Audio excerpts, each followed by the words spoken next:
O livro de Levítico.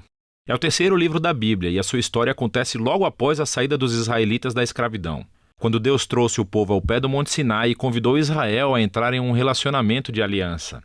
Mas eles se rebelaram rapidamente e quebraram essa aliança. E Deus quis que a sua presença gloriosa viesse e vivesse no meio de Israel na forma desse tabernáculo. Mas o pecado de Israel prejudicou o relacionamento. Assim, no final do livro anterior, Êxodo, Moisés, como representante de Israel, não pôde nem mesmo entrar na presença de Deus na tenda. O livro de Levítico começa nos lembrando desse problema fundamental. Ele diz: o Senhor chamou a Moisés de dentro da tenda. E surge a questão: como é que Israel pode, em seu pecado e egoísmo, se reconciliar com esse Deus? É disso que trata esse livro, como Deus graciosamente provê um caminho para pessoas pecadoras e corruptas viverem na sua santa presença. Agora, vamos fazer uma pausa por um segundo e explorar essa ideia super importante de que Deus é santo.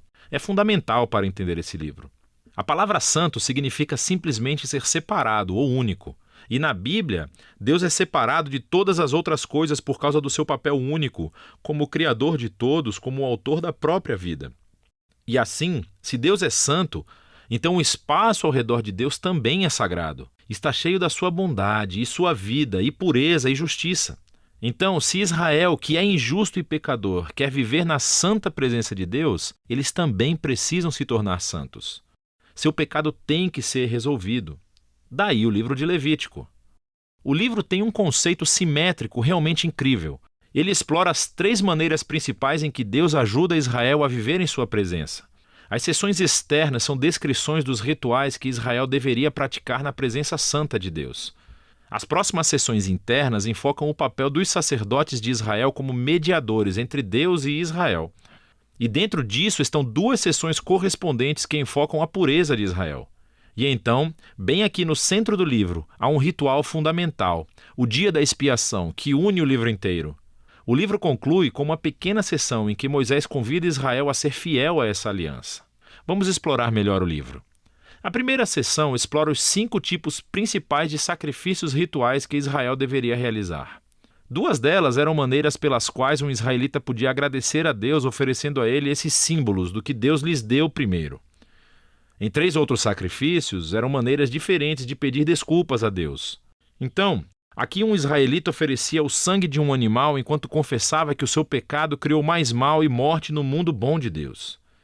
Mas em vez de destruir esse povo, Deus, é claro, quer perdoá-lo. E assim esse animal simbolicamente morre em seu lugar e o expia, o que significa cobrir o pecado deles. E assim, através desses rituais, os israelitas estavam constantemente sendo lembrados da graça de Deus, mas também da sua justiça e da severidade do seu mal e as suas consequências. O segundo conjunto de rituais estabelece as 7 festas anuais de Israel. E cada uma delas contava uma parte diferente da história sobre como Deus os resgatou da escravidão no Egito e os levou através do deserto a caminho da terra prometida. E celebrando essas festas regularmente, Israel se lembraria de quem eram e quem Deus era para eles. Agora, as sessões sobre os sacerdotes de Israel. Você tem Arão e os seus filhos, ordenados pela primeira vez a entrar na presença de Deus em nome de Israel. E então, nessa seção correspondente, encontramos as qualificações para ser um sacerdote. Os sacerdotes foram chamados ao nível mais alto de integridade moral e santidade ritual, porque eles representavam o povo diante de Deus, mas também representavam Deus para o povo. Descobrimos por que a santidade dos sacerdotes é tão importante aqui nessa primeira sessão, logo após a ordenação da família de Arão. 2 de seus filhos caminham direto para a presença de Deus e violam flagrantemente as regras. E assim eles são consumidos pela santidade de Deus. É uma lembrança assustadora do paradoxo que existe ao vivermos na presença santa de Deus. Porque é bondade pura, mas se torna perigoso para aqueles que se rebelam e insultam a santidade de Deus. Por isso é importante que os sacerdotes de Israel se tornem santos. E também que todo o povo de Israel se torne santo, que é do que se tratam as próximas sessões internas. Os capítulos 11 a 15 são sobre a pureza ritual exigida de todos os israelitas. E os capítulos de 18 a 20 são sobre a pureza moral do povo. E aqui está o que significa essa linguagem de pureza e impureza.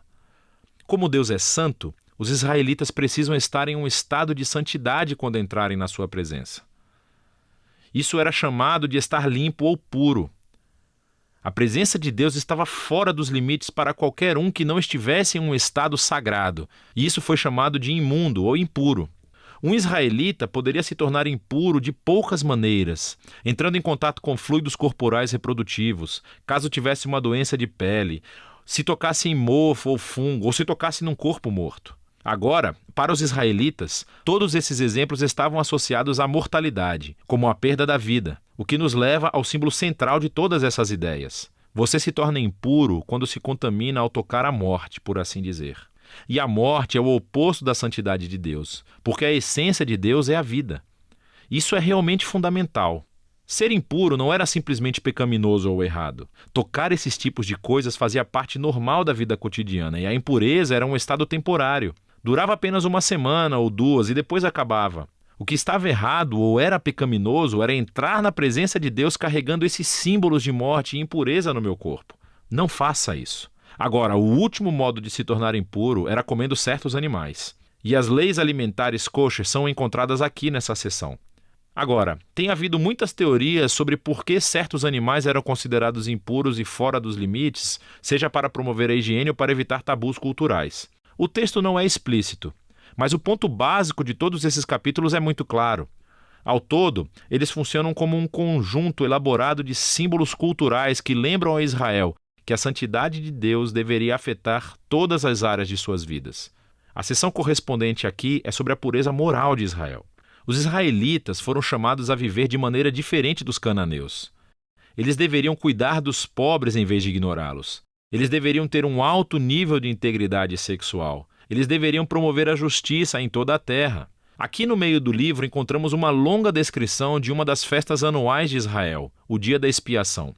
As probabilidades são de que nem todo o pecado e rebelião dos israelitas seriam cobertos através dos sacrifícios individuais. E assim, uma vez por ano, o sumo sacerdote tomaria 2 bodes. Um deles se tornaria uma oferta de purificação e expiaria os pecados do povo, e o outro foi chamado de bode expiatório. O sacerdote confessaria os pecados de Israel e simbolicamente os colocaria nesse bode, e então seria lançado no deserto. Novamente, essa é uma imagem muito poderosa do desejo de Deus de remover o pecado e as suas consequências do meio do seu povo, para que Deus possa viver com eles em paz. O livro conclui com Moisés chamando Israel para ser fiel a todos os termos da aliança. E ele descreve as bênçãos de paz e abundância que resultarão se Israel obedecer a todas essas leis. Ele também os adverte que, se forem infiéis e desonrarem a santidade de Deus, isso resultará em desastre e, por fim, o exílio da terra prometida. Agora, se quiser ver como o Levítico se encaixa na grande história, é útil olhar para a primeira frase do próximo livro da Bíblia, Números.